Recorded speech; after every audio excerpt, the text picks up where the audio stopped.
Self-worth. A story about a kid who didn't know his own value. You matter more than you think.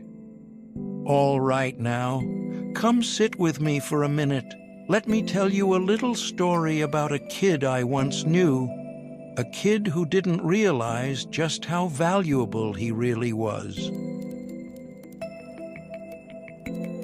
This kid, he wasn't loud. He wasn't the popular one. He wasn't the best at sports, or the funniest, or the smartest. At least that's what he told himself.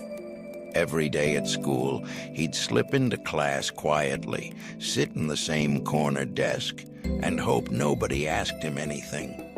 Not because he wasn't capable, but because he thought his voice didn't matter.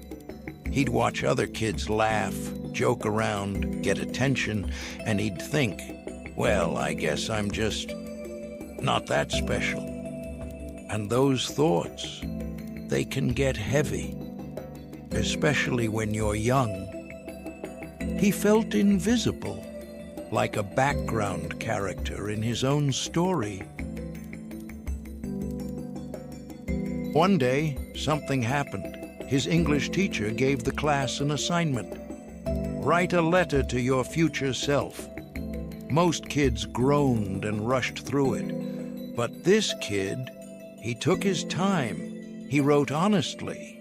He wrote about his fears, his dreams, his confusions, all the things he never said out loud.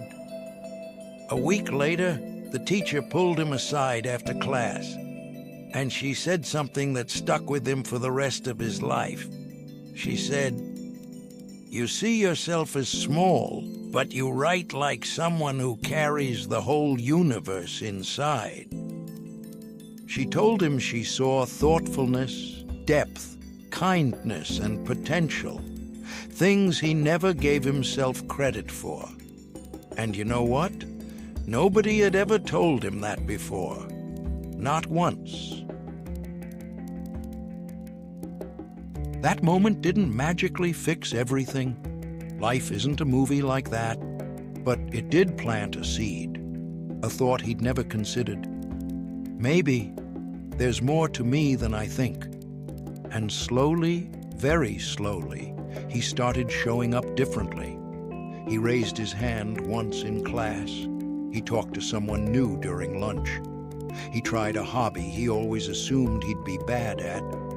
And each little step showed him something new. He did have value. He did matter.